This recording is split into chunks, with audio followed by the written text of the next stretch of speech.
Roy O'Connor is with us of the Irish Independent. We expect the team to be announced a little later on this afternoon. It looked yesterday like it was going to be ours, but there's been a late surge towards Mack Hansen. Yeah, it's a really, really interesting day yesterday where these Mack Hansen rumours started appearing, and you kind of dug a little deeper, and I couldn't get enough clarity to go with it this morning, but I know Jerry Thorney did in the Irish Times, and Murray Kinsella strongly hinted at it. I believe he's in a serious battle for that left wing spot, and there's a bit of momentum behind him. I wouldn't confidently predict he's definitely in just yet, but it does sound like a lot of the sounds coming from Portugal is he's had a really good 5-6 days of training, that he's impressed them, that they like what he brings in terms of replacing what James Lowe does, in terms of like for like, that kind of unpredictability, that attacking nous that Ireland might lose if they go, Keith Earl's a very good attacker, but he doesn't have that kind of offloading game, that unpredictability, that level of involvement maybe that James Lowe brings. So there's serious momentum behind Mack Hansen, and it would be I didn't have him in the mix at all coming into this Six Nations window. I thought he was in there to get a good bit of experience, maybe a cap along the way against Italy. Maybe it's important to get him cap because he is also Australian qualified, but you don't do that in your first. You don't give out caps in your first game unless you really think this guy's going to be good enough to beat Wales. So they can't afford to lose to Wales. They can't afford. No, absolutely, they can't afford to lose to Wales. Andy Farrell, if he was doing experimentation, then we might be seeing Joey Carberry at 10 or a few more changes, looking more towards the long term. But he's on the record saying he wants to win this tournament. And if it is Mack Hansen who gets the nod, there is no other out and out left winger in there, although Keith Earls has played in that position a lot. Yeah, so this is why Balakoon's not really being spoken about. Is it because the right wing spot is nailed down at the moment? I think a lot of people saw that Andrew Conway had played on the left wing against Japan during the summer, or maybe it was the USA, one of the summer games, and thought that was kind of a bit of forward planning, got a bit of experience there, and that what they would do was play Conway on the left and Balakoon on the right, because Balakoon played against Argentina in the last game. It's his jersey to lose. He played very well. He's been playing excellently for Ulster. There's some whispers that there's maybe not even an Ulster player in the entire 23, which would be, considering their form, it's going to cause a little bit of discussion. We'll wait and see until, Rob Herring and Ian Henderson are definitely in contention for bench spots. But I thought Balakoon was almost locked in because he's playing so well. He offers so much. He's the closest thing Ireland have to a Rhys Salmon in terms of out and out pace. Yeah. But there is no, he's not a like for James Lowe, who's the big absentee. Zebo's not in the squad. You can't put him on the left wing, or because we had Luke Fitzgerald on during the week, and he was just making the point that there's not that much difference. He has a personal preference for your strong foot to be kicking in and your foot to be able to step off that foot. But he was kind of saying, it doesn't really matter that much. From a defensive perspective, the left wing is more difficult because you get exposed more often down the short side. And Ireland do tend to get caught there more than, certainly during the bad days of Andy Farrell's regime, Ireland did tend to get caught in the left wing, whether it was Stockdale or whether it was James Lowe, and a lot of that was kind of put down to their own shortcomings. Yeah. But there's a lot of defensive responsibility in that left wing, and that's where I would see the risk with Mack Hansen, because he had an unbelievable start to the season. He and with ball in hand, he is electric and he lights up a game. And I was down at the game where they beat the Ospreys in the rain, and he was incredible. Does he ever play on the right wing for Connacht? I don't think so. I think he has the capability to play fullback. I think he's probably more versatile, but Conway's locked in that right wing spot, I think. Conway's locked in the start, I think. So you're looking at fitting lads around them. Balakoon, I would have thought, was the logical one because he's there. He's got the experience. He's probably your 2023 winger. He's got, I think he has the upside to surpass Conway over that time. Tough job because Conway's playing very well, but I want to see Balakoon play for Ireland. I think he's exciting. He offers a lot of what Ireland are missing. Yet the vacancies on the far side, and they've decided to replace it more like for like. Zebo must be absolutely raging that he went to South Africa and got and was caught in that whole situation and just hasn't played any games, because this was his moment, because Stockdale's out, Lowe's out. He was in the squad ahead of Hansen in November, and he just hasn't had any games. He's played, I think, 4 games this season. He must be raging that he didn't get a chance to impress over Christmas. Because if he'd stayed at home, he would have played in the Wasps game. That would have more than likely gone well for him. And he'd been in the Ireland squad. I mean, it's just a South African situation. He should have had 2 good games in South Africa, at least 1.5, the way Munster do their thing. That, he would have got at least 1 start over there. He would have come back. He probably would have featured in those Champions Cup games. Yeah. Derby against Leinster, he would have had momentum coming into this. He probably, if it had gone well, he would have got a chance to impress, and he would be next in line. Instead, this guy who signed for Connacht last summer from Australia has now gone ahead of him in the pecking order. He must be wondering why he came home, even though he signed the new contract.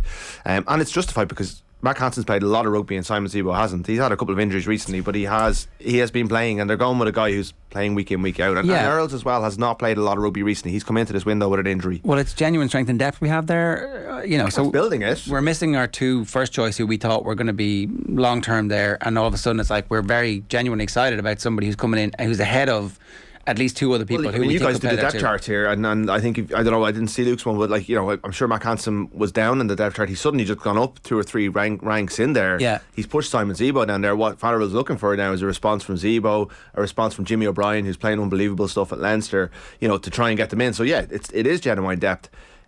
Saturday's not about depth. Saturday, there's two things. There's the long-term planning and the depth chart and all that stuff that, there's the Johnny Sexton debate and whether you should be resting him for, and bringing on other players. But there's also winning the Six Nations. And as a select, it's not a safe selection. It's a really brave selection. If it goes badly, he's given himself, a rod to die. Yeah, no, it's fascinating. So if he goes through with it, and he'll explain it later on in his press conference, and I think it will come down to his training. I think it's for McConaughey. He's been excellent with Connacht, and sometimes we underestimate what people are. Not we, but everyone kind of sometimes goes, Connacht are doing well, and then when it comes to Champions Cup, it's not as they don't go as well, and it kind of falls by the wayside. But he has done really well in the URC. He's been rewarded for that. He's come into camp and done really well, and it sounds like he's going to get his chances this weekend. The other difference in your all probable teams is that it's the Leinster pairing or Bundy, and it looks like it could be. This is still up for grabs. That's still up for grabs, and I'd say that would they have these meetings, and I'd say the Leinster front row, the half-backs, the back row were all, I'd say the conversations over those were fairly, talking about Jack O'Donoghue there before I came on, Caelan Doris is locked in, Peter O'Mahony's fairly locked in as a second choice, you've got Gavin Coombs trying to get in there. That's where there's real depth. And there is a hierarchy, I think, at the moment on the basis of New Zealand. Bundy Aki started against New Zealand.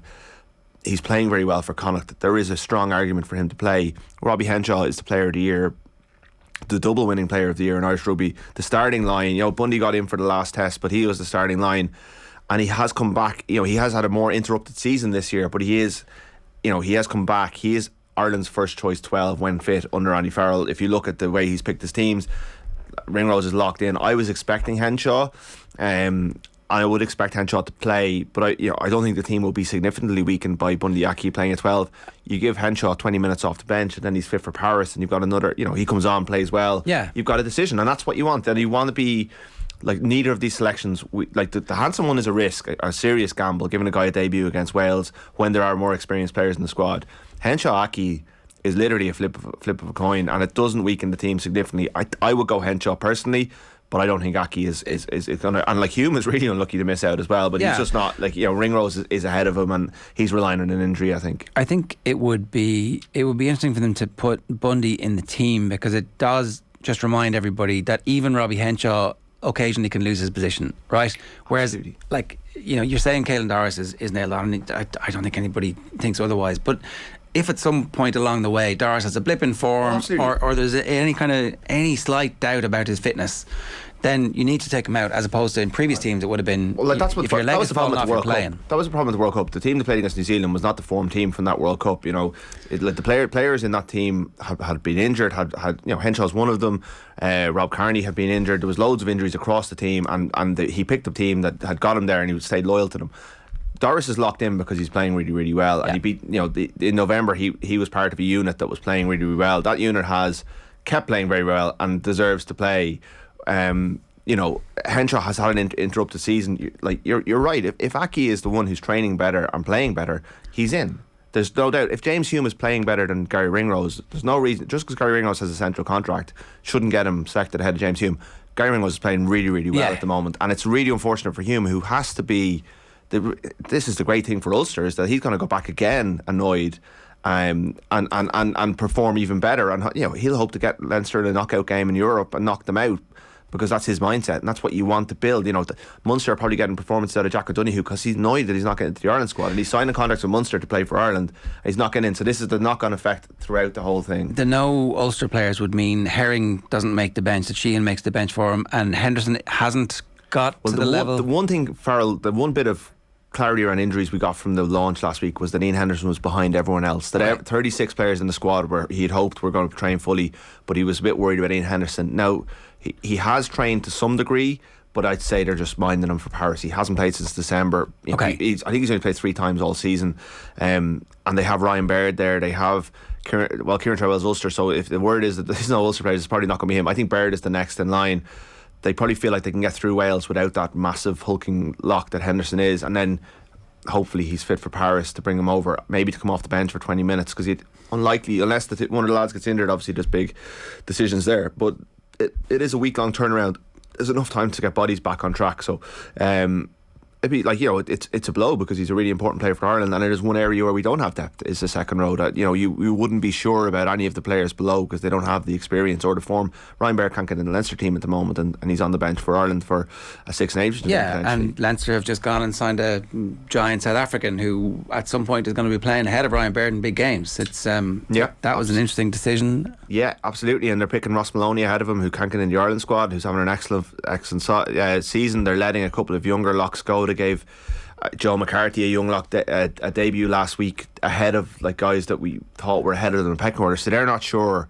They're clearly making decisions about their second row hierarchy that are different to what we, the way we could perceive it. Devon Toner probably finishing up at the end of the season. We would imagine, they have big changes there, and Ireland need settled. Lock is the most valuable position in world rugby at the moment across the board, and Ireland are thin in that area, and it's a really bad time to be losing Ultan Delan from Connacht after losing Quinn Rue last year, because they've both been capped under Randy Farrell, so they were part of the picture, even though they weren't frontline players. They're important parts of this, that hierarchy that's there, and they are losses to the team. Is Delan going because he wants to play more rugby and the contract is better, or is he going because he didn't feel he was going to make the Ireland match day 23 over the World Cup squad? Do we know? There's a financial element to it. There's a rugby element of going. We still haven't got clarity of which club he's going to. We think La Rochelle, but there's no. If it is La Rochelle, he's gone over to work with Irish coaches. He's gone to a great club. He's got a chance of winning a European Cup. It's a beautiful part of the world. He speaks French. He's got the weather will be different. The weather will be different. He grew up in Paris to some degree, and he's also probably sick of going up to Carton House and Abbottstown and holding tackle bags. Yeah, because after a while, James Hume came back from 1 month and said, I'm really annoyed with this, I want to play. Ultan Delan's been doing that for pretty much 5-6 years at this stage and has never got a sustained run of the team. Yeah. He's been picked in teams, there was times during the previous regime where he would be picked in a team on a Tuesday, train badly that day, and then be told, no, look, you're out. That's got to be demoralising. And no Ireland coach, for whatever reason, has ever gone to Ultan Delan, put his arm around you and gone, you're my man. Yeah. And he has a lot of the capabilities that you think would do it at international rugby, but for whatever reason they haven't backed him in it. So. Is he not a tight head lock? No, he's always been the kind of Quinn Rue has been the he's more the dynamic athletic, and we have a lot of those. Unfortunately, because of the way we're bred, we don't have giant men who come in and do that job naturally, so you really light on that's why we have brought in so many South Africans to fill that role over the years. Yeah, okay. The Welsh are quietly talking themselves down and talking about the long-term structural issues that they have with the game and the concerns they have over the future of the sport. They're basically setting themselves up for an ambush. They're old hands at this, and notwithstanding the stuff that we've said on the show this week, there's a good chance that this young Welsh team are shorn of any expectations and perform like that. We've seen them smash and grab in the past. Yeah, and I think if you listen to the people Owen's talking to, I was listening to on the way in, they're obviously not feeling too confident about it, but when you're talking to people in the camp, there's a bullishness to them. They are the champions. They've done, Dan Biggar is the captain. He's done it, I don't know how many Six Nations medals. He's more Six Nations medals than any of the Irish players, I would have thought. And they're quite proud of their record, understandably, and they're used to beating Ireland, although they don't win here very often. They haven't won here since 2012, I don't think so. That's certainly in the Six Nations. They may have a World Cup qualifier, and they drew here in 2016. They know what their issues are, but they're good at getting past those issues, particularly the regional stuff. They've parked that. They come into the Vale of Glamorgan, and it's almost like a release for them because the regions are struggling. Most of them, half of them play in England anyway, and they're going fine with their clubs. It's not an issue to them. Pivac's a good coach. Stephen Jones a very good attack coach. They're clever. They're well able to set up traps for Irish teams to fall into. And we are guilty year in year out of underestimating them. And I'm doing it myself this year. I do think Ireland will win this game. It's 14 point spread in the bookies though, which That's hard to get your head around when you think it's gone up from 12.5. Like that's where the money is going. And it's moving one way, and the weather's going to be terrible, I think, or certainly there's rain forecast for Saturday afternoon. You'd imagine that will play into Ireland's hands, because I think Ireland have the better tight five and a very reliable set piece to play off, and they have. I mean, like, there's a case then to play Conor Murray, you know, if the weather's bad. Not that Gibson Park's a bad wet weather scrum half, but you know, I think he will go with Gibson Park. But you've Sexton there with his experience. You've Aki to truck the ball up. You've Henshaw to come off the bench with 25 minutes to go. And Hansen, for all that he's an Australian, has played some of the best wet weather rugby I've seen all year. So that maybe makes more sense in that regard. But there is. It probably play, even though Ireland can play a full court game as we saw against the All Blacks, I think their size in that front row lends itself to being able to bully teams as well. The day that we won the Six Nations in Twickenham, I don't think anybody would have predicted that day what happened to us in the World Cup. So it's probably impossible for us to try and read the runes from what happens in the next 7 weeks to what's going to happen in 18 months' time, when we have like the best teams in the world that we have to overcome if we're going to get beyond where we've ever got before. And yet, like, we always do it, right? So it's inevitable. It feels like our style of play and our strength in depth and the age profile of our key players, with the exception obviously of Johnny Sexton, that spike in the team, the one. Yeah. Like, it's different this time. Would we have talked ourselves into that too? At the end of 2018, I sat in here and debated you and about how we weren't getting carried away, and we were legitimate title contenders, which we were. Like, you know, on all the evidence that was there, the project looked pretty good. You know, that Joe Schmidt had managed it really well until that point, and it all fell apart in the subsequent. And a lot of that was down to confidence. Some of it was down to having having hitched your wagon to a captain who was going to be too old at the World Cup, to a bunch of senior players who were going to be over they peaked at the wrong time. There is a danger that this team peaks in 2022, that this team, you know, wins a Grand Slam or a Six Nations in an unbelievable style with Johnny at the helm. They go to New Zealand, they do something special again with Johnny at the helm. They get to November, and then Johnny starts to slow down a little bit because he's turning 37 soon, and Carberry might pick up a few more injuries, and they haven't invested enough minutes in Carty or Jack Crowley or Ben Healy or whoever the next man is, and it's just he's running out of road to make that change or to get those minutes into those players. And it's really hard to look at this 5-game window and say, right, this is the one I'm going to play Joey Carberry. If it's Italy, it's right bang in the middle of the tournament when there's like 2 weeks either side, and if you've won your first 2 games, you know, you're going for a title. You probably play Johnny and bring Joey Carberry off the bench for half an hour, and suddenly Johnny's playing all 5 games, and you've got through another window where you may have a medal, and which is like, we can't sniff at Six Nations titles in this country. We haven't won enough of them. But you're left in a situation where you're going to New Zealand and you're going, well, I can't, you know, I'm playing the All Blacks on Saturday. I've got Johnny here. He's still playing really well. He's just won a Heineken Cup, potentially, you know, and I've got Joey Carberry. He's coming back from another injury, or I have Jack Carty, who I don't really trust, or I've got Ben Healy, who has never played for Ireland before. Am I going to give him a debut against the All Blacks in Wellington or wherever? And then you go to Johnny again, and then you get to November and South Africa are here and Australia are here. Like, do you do it then? I mean, at some stage you have to, because otherwise we end up in the same situation again, where Joey Carberry starts having not really.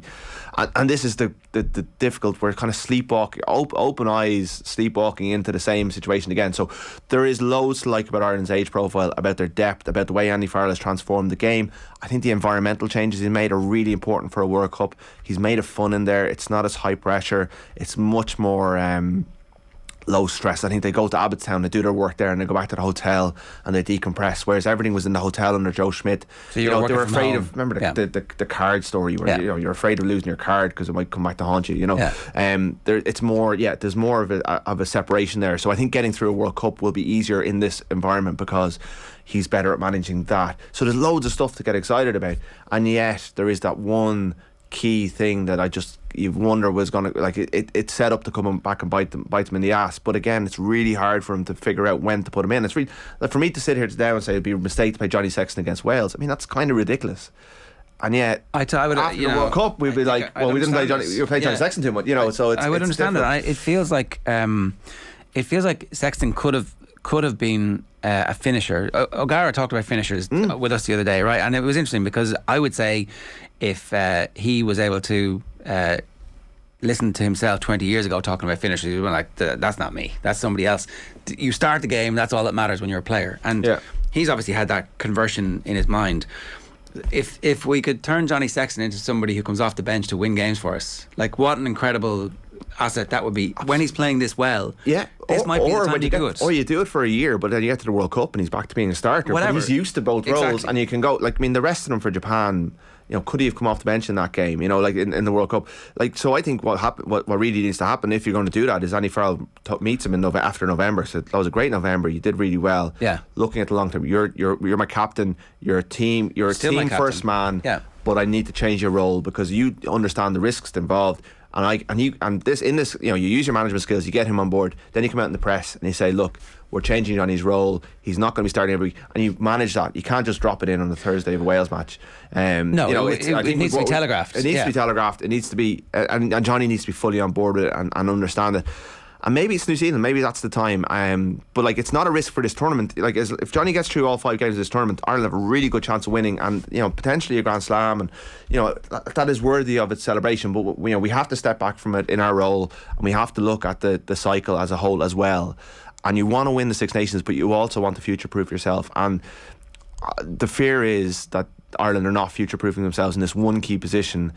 And the captain. I would say tight head prop is the other actual aspect of this as well, because so what we've done is we've got our best front row, our best 3 players out now in the front row, and if there's an injury to Furlong, our solution seems to be we're going to move potentially, yeah. And then suddenly 2 positions are actually moved, and there's a weakness there. So like, if Furlong doesn't go to New Zealand, I don't think that's the worst thing. Of course he's going to go because they've invested all. They're saying, well, we're paying you, what's the point of this? Yeah. But actually, and also it's an important, again, look at the 2003 World Cup. England going to New Zealand and winning in New Zealand was a key. These are all key markers. Winning and being a winning team is really key as well. So but no, it's you're right, and like Finlay Bealham is playing really well for Connacht, so maybe you don't shift Porter.